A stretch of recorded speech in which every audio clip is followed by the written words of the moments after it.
You're listening to the Rise with Tori podcast, where we explore and live out the intersection between faith, fitness, and wellness. I'm your host, Tori, and I'm so glad you're here as we desire to grow both spiritually and physically with a God-first mentality for lasting and God-honoring change. Today, we're going to dive into the topic of hospitality. And you may be thinking, Tori, this doesn't have to do with fitness or wellness or me getting healthy. But it is a spiritual practice. It is something that we should be doing as believers. Now, also, before you say, well, that's not my gifting, and you just turn this off, hear me out for a moment. Open your heart to what hospitality could look like, even if you don't feel like that's your gifting. So think about it. We all want to feel seen, welcomed, and cared for.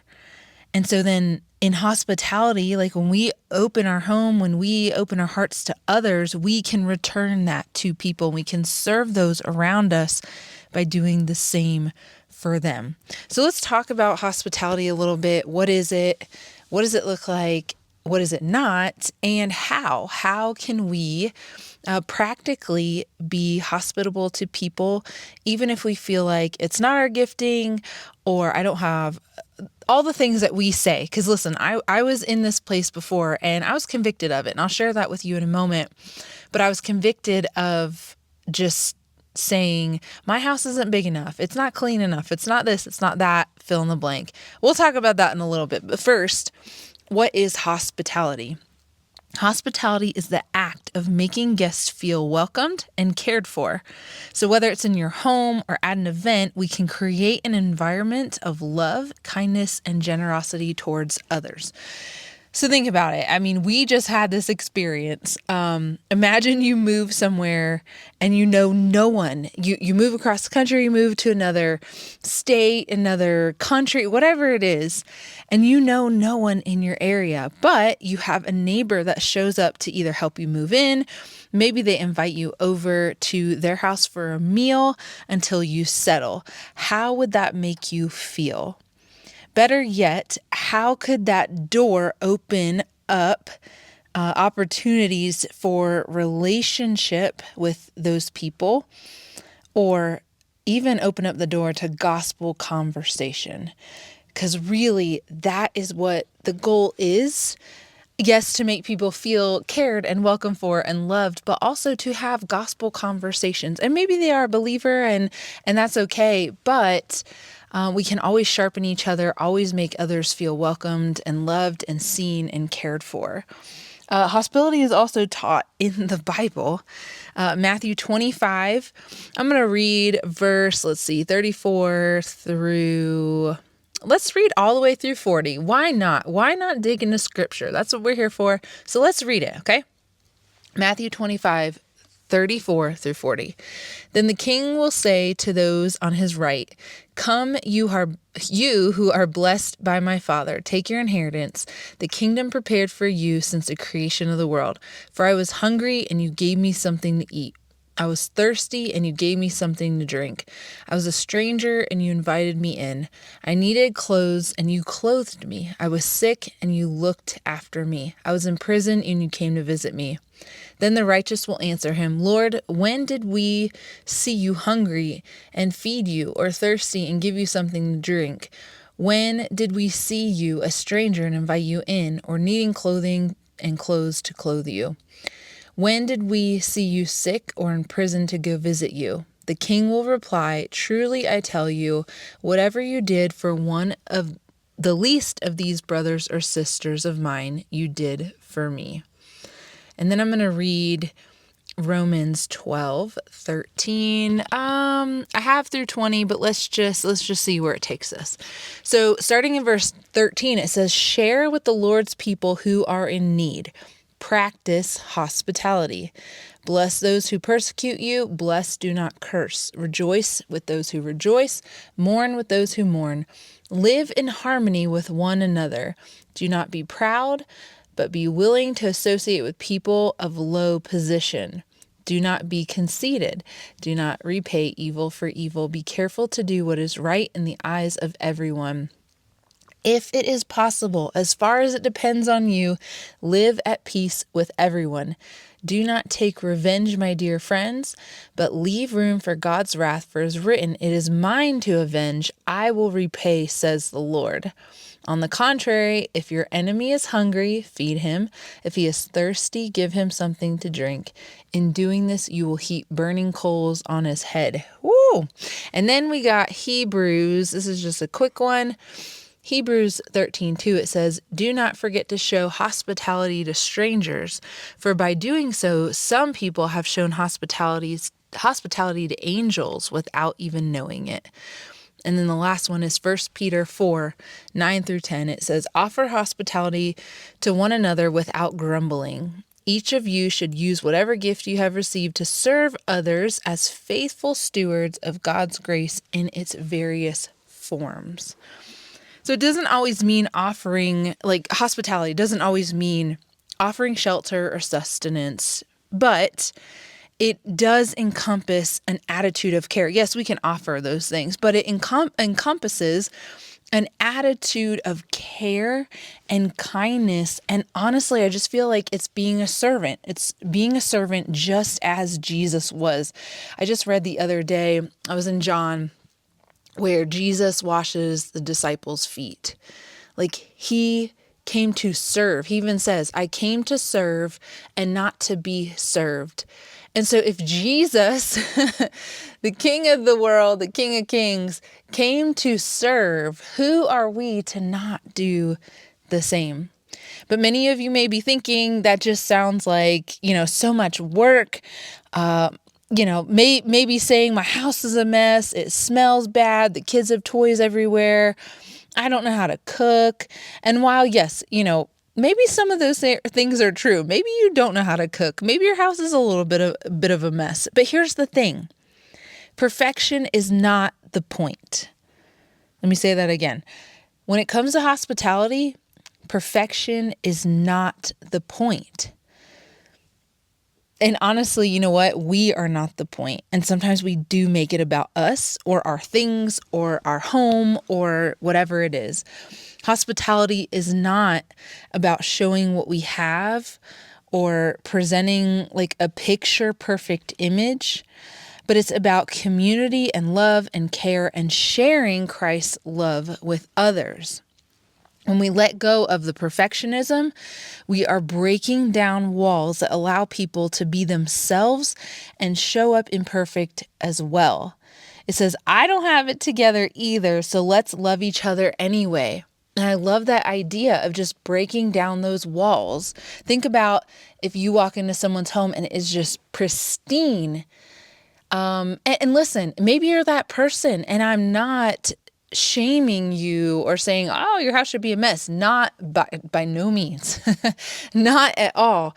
But we shouldn't strive for that to open our home or to invite people over or to show hospitality. We shouldn't have to wait for that to be able to do that, because people might feel a little bit more on edge that way. And if you break down those walls and you show you're imperfect and you show up just yourself and real and just how life is, then they're more likely to do the same thing. So don't get me wrong. I love to have guests over. And I don't want to have them over with a messy house or dog smell. Y'all, I've been there. Dog smell, and I'm just like cringing. I'm like, I do not want people to come see my messy house right now or smell the dog smell right now. But like I said at the beginning of the podcast, this is something that the Lord convicted me of in the past. I was ashamed of our nasty carpet that was well loved by kids, and we had a dog at the time, and I felt like we didn't have a big house. And so it just kind of kept me from inviting people over. I didn't reach out. And then the Lord reminded me that hospitality is about the heart. It's about my heart welcoming yours.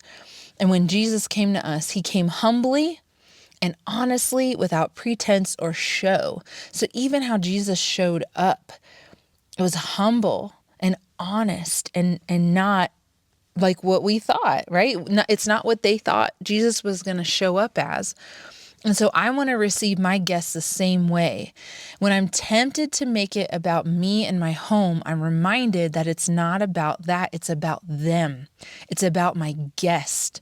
They just want to be seen and loved and known and have connection, even if I have dirty baseboards. And y'all, have you ever seen the reel or the video on either TikTok or Instagram, wherever, where what we think that people are going to do when they come over and the person opens the door and the guests run in and they're like inspecting the baseboards and looking all around for dirt, and that's not what people do. I know that I don't. When I go to someone's house, I am not getting down on my hands and knees and looking and judging and being like, oh my gosh, our house is so a mess. Sometimes I walk in and I'm like, okay, like this is real. I understand. Like if there's clutter or if there's a mess, I'm like, yep, my house looks the same. Or yep, people live here. It's not a museum. And so I love that when we can show up real. And I'm not saying, like I said, I'm not saying just leave your house a mess, but when we can be real, other people can show up real as well. Biblical hospitality is not entertainment. So there is a difference between hospitality and entertainment. Think about it. Hospitality is really just servanthood. Ask yourself, am I trying to present myself or am I trying to present Christ? Whether you feel like you have the gift of hospitality or not, we are all called to serve others. That verse in Romans 12:13 encourages us all to practice hospitality, whether it's our gift or not. It says, share with the Lord's people who are in need, practice hospitality. It may come more natural for some. Maybe you're one of those people that hospitality, it comes a little bit more natural for you. But we are all called to love and care for one another. And yes, it's not easy to give of yourself, to give of your time, like thinking about cleaning up my house and getting it ready and prepared. I'll be honest, I'm not going to leave my house just a mess, but I'm not picking it up. Like I'm not scrubbing it from top to bottom when people come over. I'm just picking up the clutter, picking up the mess. And then you know what? If it's not perfect, it's not perfect. But it's not easy to do all that. And it does take time. But like anything, it takes practice. It takes practice to do this. It takes practice to invite people over. It takes practice to show up just real and authentic. And so other people can too. So how can we begin to live out the call to show hospitality, even if we don't feel like it's our gifting? How can we practice hospitality? So the first thing is this one, it might sting a little bit, but first thing is to get over yourself. I know. It sounds harsh, but it's real. Like let go of making it about you and your home and your food and make it about Him. We get a chance to be the light and to be Christ to other people. I hope and pray that when people walk into my home, it feels different.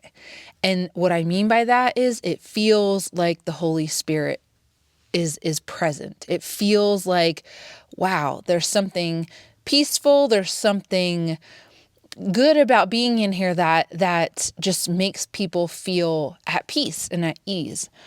And if you're not, great at cooking, order food. If you can't cook, pick something up at the grocery store. If you live in the South, get some Publix chicken, mac and cheese, like the little family meal, get that.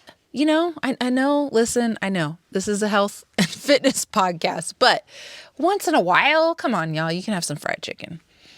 Get your kids, your husband, everyone chip in together, get excited about it before someone's coming.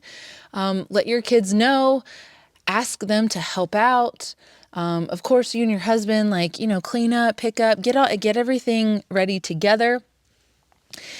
Invite one family if you don't have a lot of space. So say, that's your reason is, well, I don't have a lot of space. You can invite one family, even if you have an apartment or a smaller, home, you can invite one family over and get to know them better and just show hospitality to them. And you know what? A lot of times people do ask, can I bring something? And don't be shy to say, yeah, bring a dessert or bring a side or something. Like, don't be shy. But if you truly want to give to them, then, just say, I'll take care of it. But a lot of times I'll say, yeah, go ahead, grab a dessert. And if it's too much for you, don't even worry about it. Don't even worry about bringing something. We just want you here. We just want you to show up and be present. Pick up your Bible before the broom. So what I mean by that is before people come over, just connect with God and what does God say? Let him just fill your heart, fill your mind. If you're making it about yourself, fill yourself up with him and watch yourself decrease. And remember why you're doing it in the first place. Why are you opening your home? Why are you showing hospitality in the first place? The second thing that, how we can practice hospitality is to start with something informal.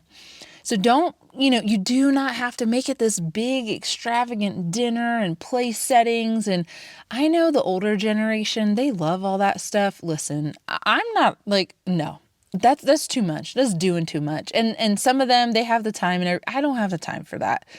I'm going to either serve on some paper plates or we'll just serve on our regular plates. But start informal. Maybe a game night. Maybe you just have people come over and you just play a game. Or a couple games. Maybe have them bring their favorite game and they can show you how to play a game and you can show them how to play a game.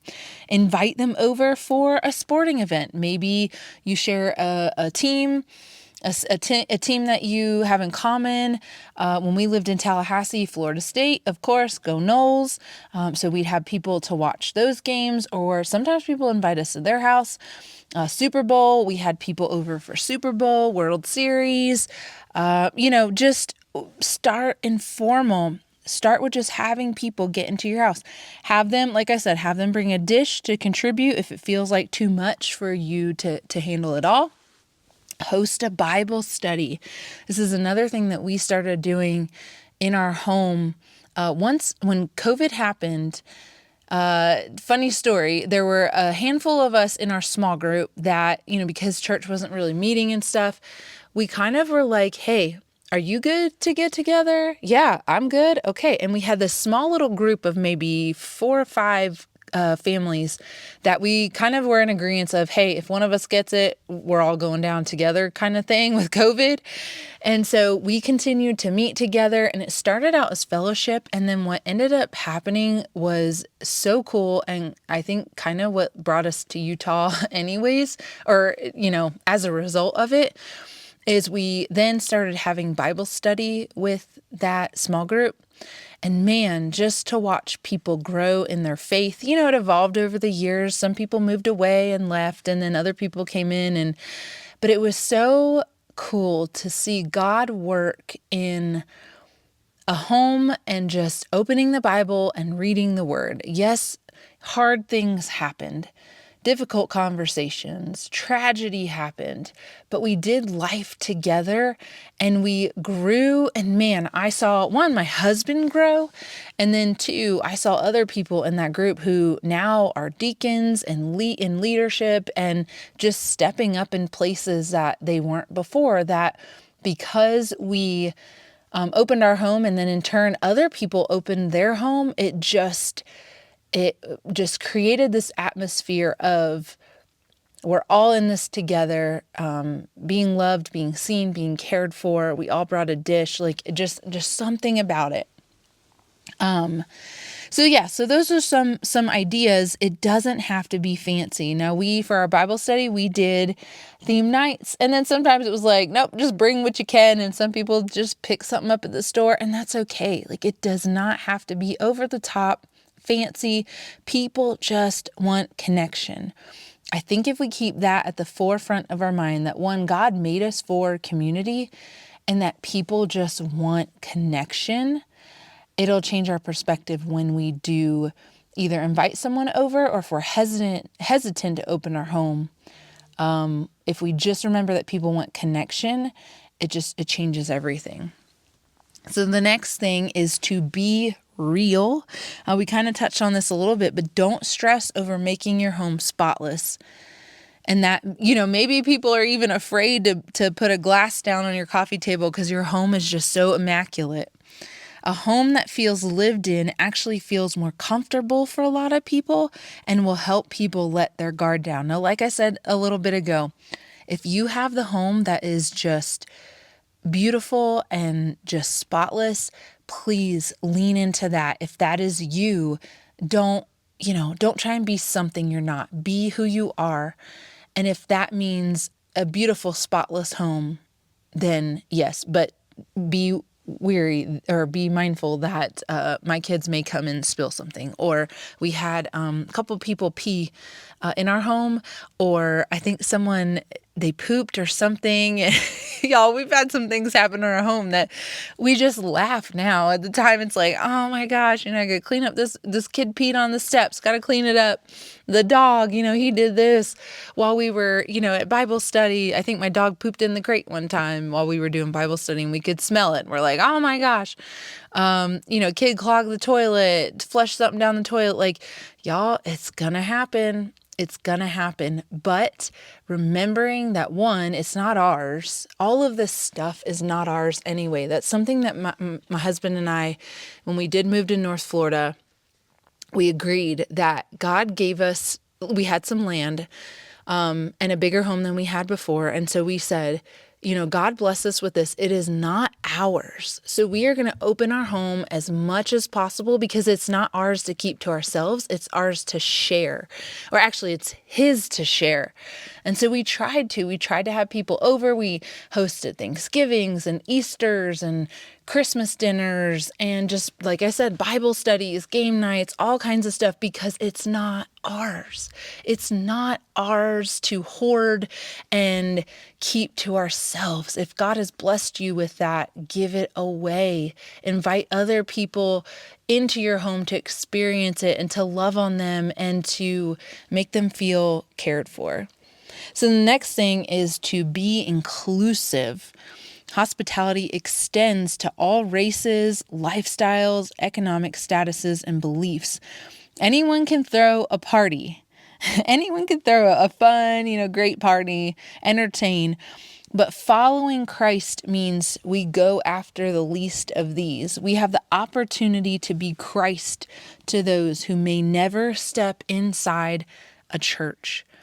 So we have the opportunity to talk to our neighbor, invite them over. They may never go to church, and your home might be the only church that they ever step into.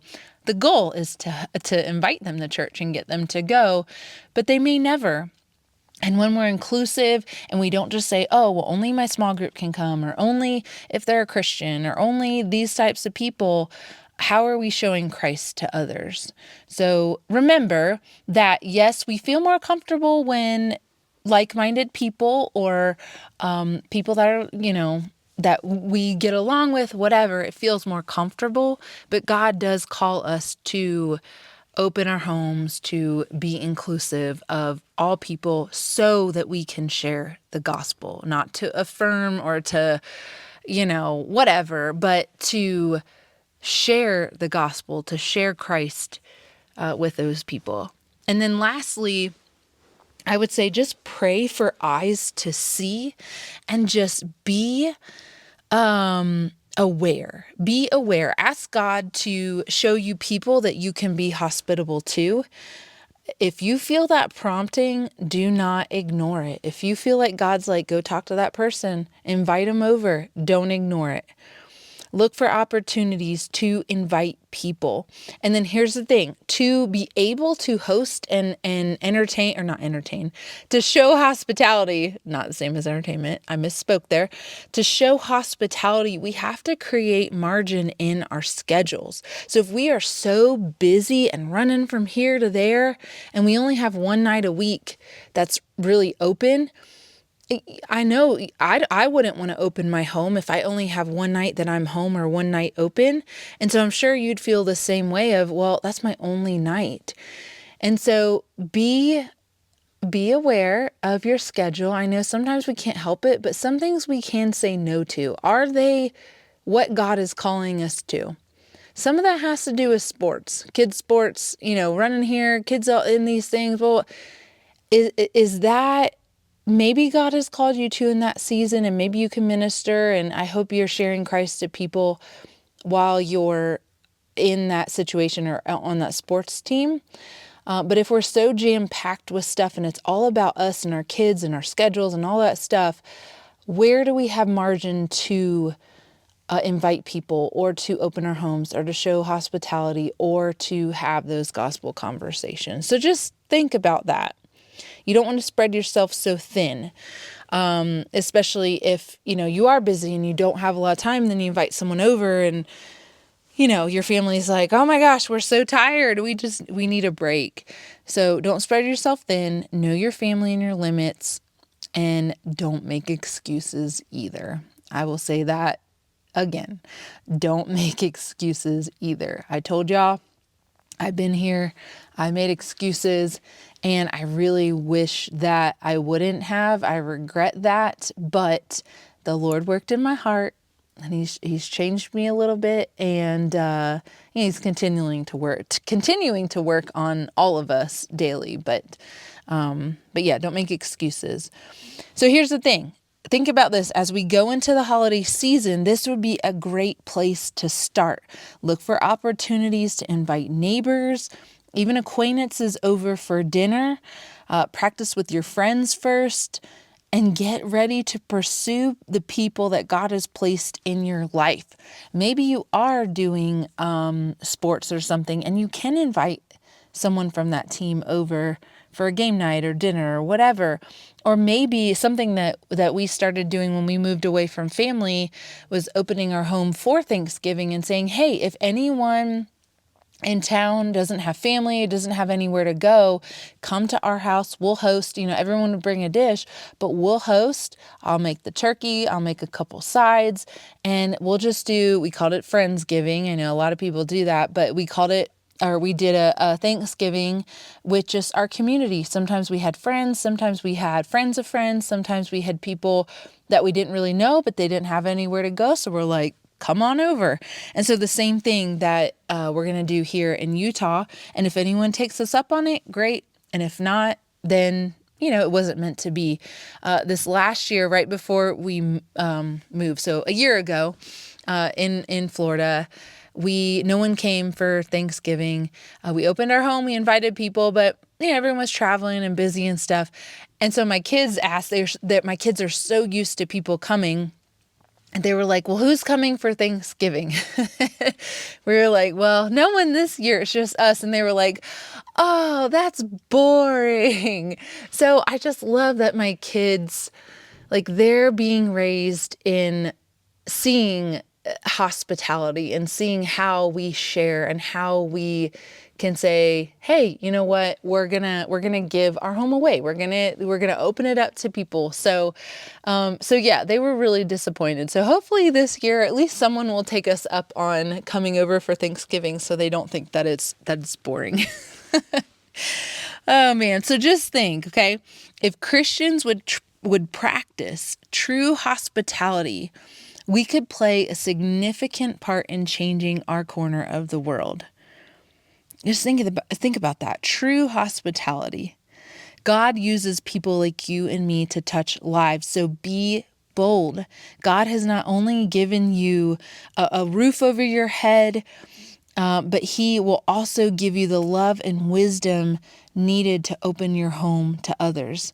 So don't be afraid. Don't keep it to yourself. Be bold and go out there and invite people. So that's my challenge for you. So I'm leaving you with this. My challenge for you is, whether you live in an apartment, you own a home, you rent a basement, whatever it is, invite someone over between now and January to share a meal together, have a game night, whatever that looks like, and connect together. Okay? That's what I'm leaving you with as a little challenge.